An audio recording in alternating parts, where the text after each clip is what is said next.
Glória a Deus. Aleluia. Evangelho segundo São Marcos, capítulo 10, versículo 46 diante. Louva a Deus. Na sua vida, vocês que estão acompanhando também em casa, pode ter certeza, como a palavra do Senhor diz, em Jeremias 23, 23, o nosso Deus é um Deus de perto, um Deus de longe. Aonde que você estiver nos acompanhando, pode ter certeza que Deus irá alcançar a sua vida também essa noite. Amém? Glória a Deus. Diz assim a palavra do Senhor, amados.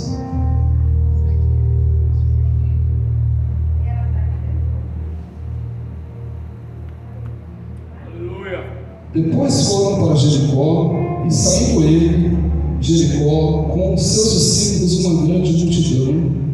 Bartimeu, o cego filho de Timeu, estava sentado junto ao caminho, e ouvindo que era Jesus de Nazaré, começou a clamar e a dizer: Jesus, filho de Davi, tem misericórdia de mim. E muitos o repreendiam para que se calasse, mas ele clamava cada vez mais: Filho de Davi, tem misericórdia de mim. E Jesus, parando, disse que o chamasse, e chamaram o cego, dizendo-lhe: tem bom ânimo, levanta-te, que ele te chama. E ele, lançando de si a sua capa, levantou-se e foi ter com Jesus. E Jesus, falando, disse: que queres que eu te faça? E o cego lhe disse: Mestre, que eu tenha vista. Versículo 52. Jesus lhe disse: vai, a tua fé te salvou. E logo viu e seguiu a Jesus pelo caminho. Por esse lugar, irmãos. Glória a Deus, aleluia. Glória a Deus. Glória a Deus.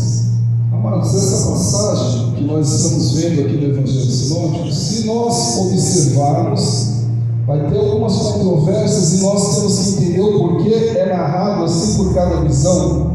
Lá Mateus vai falar que foi 2 cegos que foram ali curados pelo Senhor.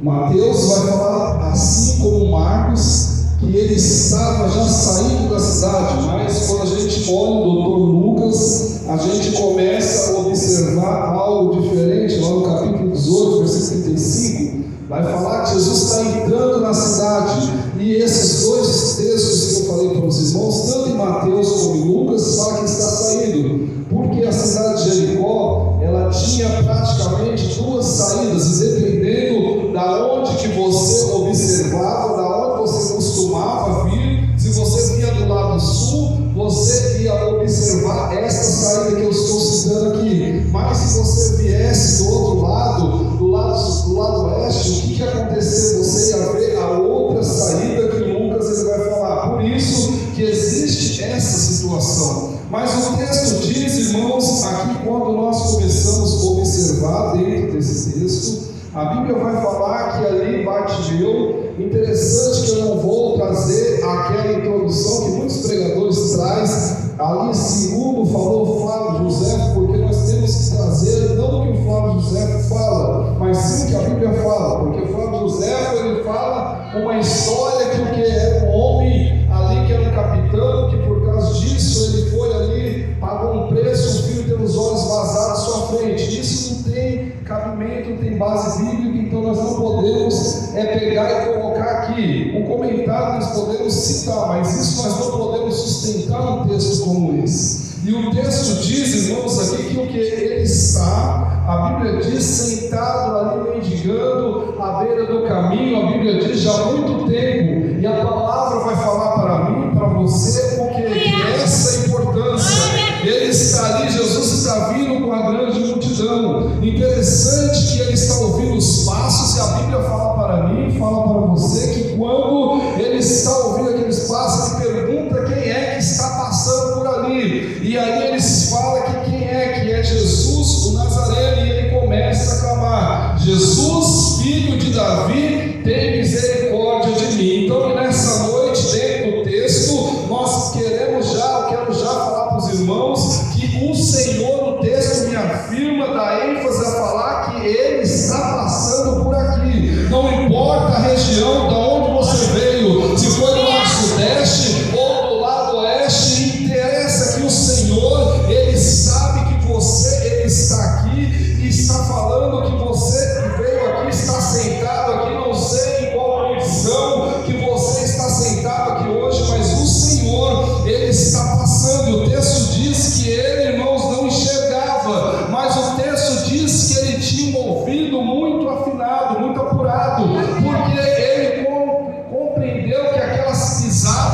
não era uma pisada comum, era uma pisada diferente, eram os passos diferentes. Eu quero já falar para os irmãos que quando o Senhor ele pisa na sua terra, na minha terra, eu e você começa a sentir a diferença, porque aonde Jesus pisa, irmãos, a Bíblia diz que aonde eu e você pisar vai ser abençoado, onde colocarmos a planta dos nossos pés. Imagina Jesus, tanto é que Jesus, irmãos, ele está indo aqui para fazer algo muito tremendo. Quando a gente vê essa questão, Jesus ele não estava ali, ele estava entrando para falar lá em Jericó. Quando ele está entrando em Jericó, que ele está indo para o quê? Quebrar uma maldição que tinha na terra. Maldição essa lá que quando a Bíblia vai falar que Josué, quando destrói Jericó, ele amaldiçoou o lugar. Tanto é que o profeta ali, Eliseu, no livro de 2 Reis, capítulo 2, versículo 19, 20, 21, 22, a Bíblia diz que ele quebra a maldição da água. A Bíblia diz que quando ele repreende essa maldição, colocando sal na fonte do rio, a Bíblia diz que ali os homens falam que a terra era boa, mas as águas eram estéreis. Ele quebra essa maldição, mas a Bíblia diz que o que? Ainda a situação continuou ali amaldiçoada, aquele lugar, porque o povo, até a água era boa, mas ali tinha maldição sobre o lugar. Todo mundo que morava em Jericó não tinha condição financeira, vivia numa escassez. Mas quando Jesus colocou a planta do pé, tinha um homem que era cobrador de impostos lá naquela cidade, chamado Zaqueu, e ele ali queria saber quem era, ele queria saber por que Levi lá atrás, quando Jesus passou, ele abriu mão de tudo na colateria, e ali ele queria saber por que quem é esse homem que não quis receber rescisão contratual, quem é esse homem, porque o que acontece agora é o Haddad, né? Que é um ministro que libera tudo, na verdade, ele que mexe com a economia do Brasil. Era como se fosse um Haddad, para você ter uma noção, Zaqueu. E o que acontece? Imagina um funcionário pega que trabalha, abre mão de tudo e de repente ele fala, não quis nem a rescisão. Aquilo mexeu com a cabeça de Zaqueu e ele fica sabendo que esse homem, Jesus, está entrando na cidade. E a Bíblia diz que quando ele entra na cidade, ele sobe uma figueira brava. A Bíblia diz que ali o Senhor olha para ele e fala assim, ó Zaqueu, desce depressa, que hoje me convém pousar em sua casa. Quando Jesus pisa na casa daquele homem, um lugar onde tinha 77 sacerdotes naquela cidade, mas ele escolheu a casa do maior ladrão, a casa daquela pessoa que ninguém queria estar perto dele. A Bíblia diz que quando Jesus pisa lá, ele fala, Senhor, se eu tenho defraudado alguma coisa, eu vou restituir 4 vezes mais. A Bíblia diz que ali acontece, para você entender, aconteceu com muitas pessoas aí, quando ali quis receber o auxílio, ficou travado alguns meses. Imagina aquela pessoa que recebeu 4, 5 parcelas de uma vez. Foi isso que aconteceu.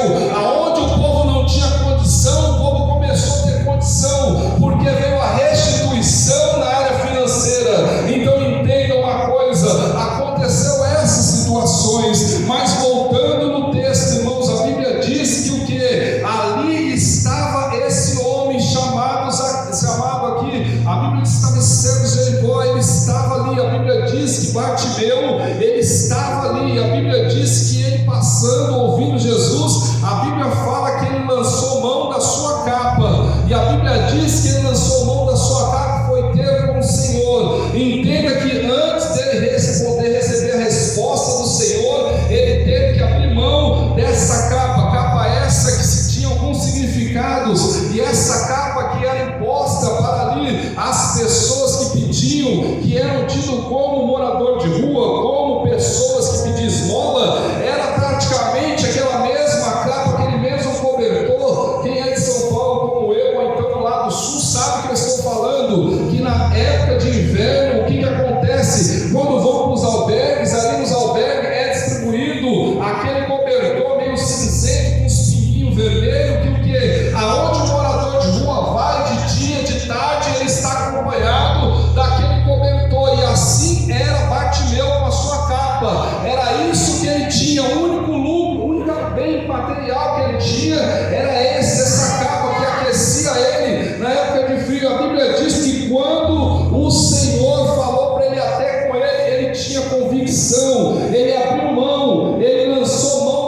que quando Jesus, no capítulo 1 de Marcos, versículo 17, a Bíblia diz, quando ele começa a chamar os discípulos, a Bíblia diz, Jesus disse: vinde após mim e eu farei que sejais pecadores de homens. No versículo 18, a Bíblia diz que eles deixaram as redes e seguiram o Senhor. Eu não sei se você tem que deixar uma carreira de modelo, eu não sei se você tem que fechar o bingo, eu não sei se você tem que deixar alguns sites pornográficos, eu não sei se você tem que deixar alguma amante ou amante do lado de fora, eu não sei se você tem que deixar algum palavreado, abrir mão disso, porque a Bíblia diz que quando ele lançou mão disso, o Senhor começou a trabalhar. Pastor, mas como que é esse negócio? A Bíblia diz, quando fala de rede, eu acho interessante, irmãos, os discípulos, esses aqui mesmo, que outrora eles estiveram com o Senhor, pescaram a noite toda, e o Senhor ali, quando foi ter com Pedro, depois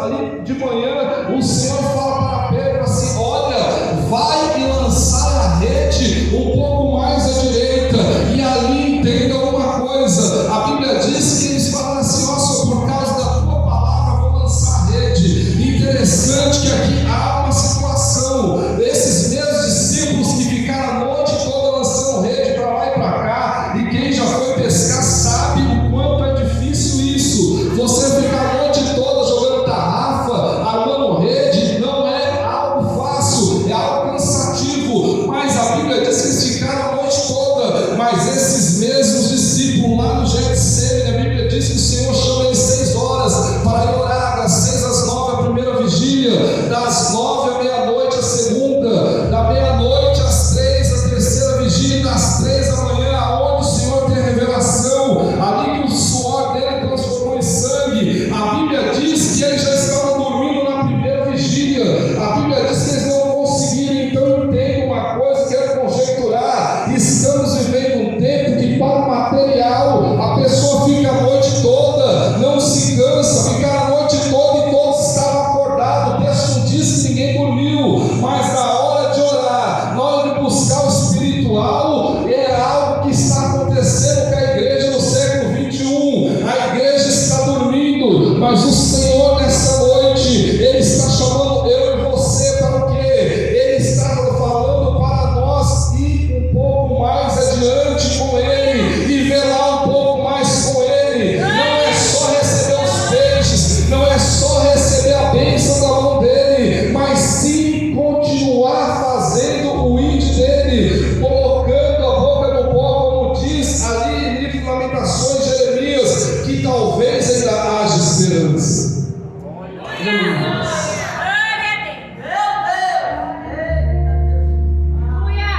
A Bíblia diz, irmãos, que algumas pessoas também lançou mão de alguma coisa para receber do Senhor.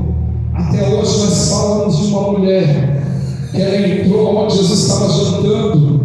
Essa mulher, ela juntou dinheiro que, trazendo para os nossos dias de hoje, dá mais de 100 mil reais o que ela juntou naquele vaso. E a Bíblia diz que ela não se preocupou com quem estava ali e quem ia falar. Ela pega, quebra aquele vaso e ali joga aquele óleo aos pés do Senhor, aquela essência, passa o cabelo, e ali imagina a situação para vocês entenderem. Naquela época não era aqui que nem aqui, porcelanato, piso, não era assim, era no terrão, era no deserto.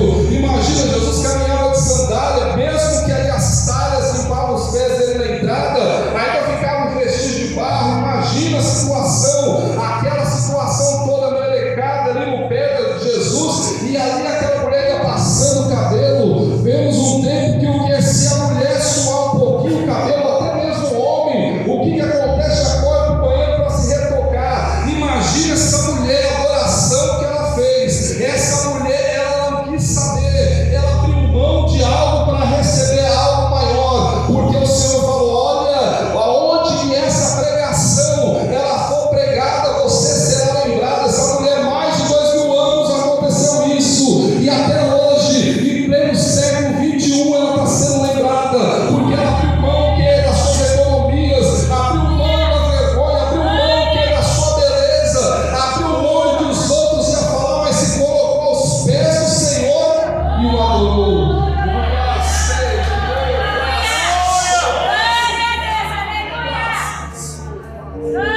Eu não sei o que precisa você abrir mão para Ele falar contigo esta noite. Eu não sei o que precisa você abrir mão para Ele fazer algo contigo. O interessante é que eu quero falar para os irmãos que Ele já parou e Ele quer ver o que você vai fazer. Como é que é? Vai olhar para a sociedade que está ao seu redor? Vai olhar para a situação? Ou você vai continuar clamando? Ou é essa igreja do século 21 que todo mundo tem um celular na mão? Nada contra o irmão que está fazendo aquele trabalho que ele faz sempre. Todo mundo tem um celular na mão, mas poucos querem o quê? Levantar a mão para adorar o Senhor, glorificar o Senhor. Poucos são batizados hoje em dia na congregação, porque muitos eles querem ver o que está acontecendo ao redor e deixam de oferecer a melhor adoração ao Senhor. Interessante isso. E quando a gente vê no versículo 51, e Jesus falando diz: que queres que eu te faça? Daí aqui há um reconhecimento.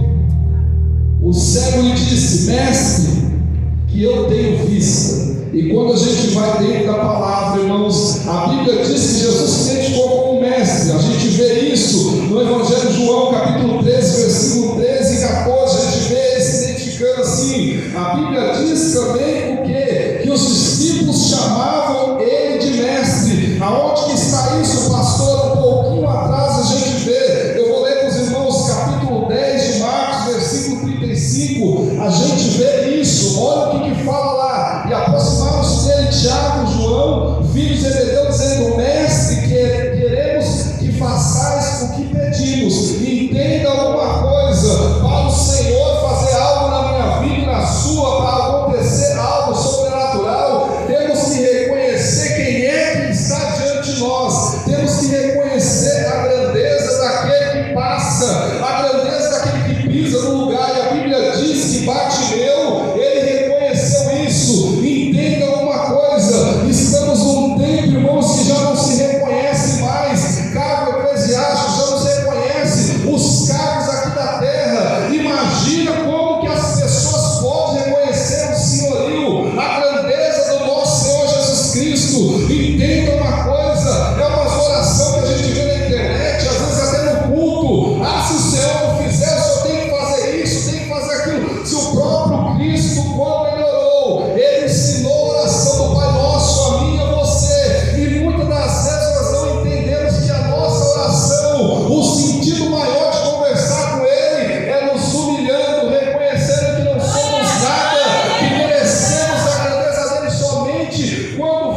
interessante, indo aqui para o capítulo 18, melhor dizendo, de São Lucas. Botei o texto aqui, mas é o mesmo sentido.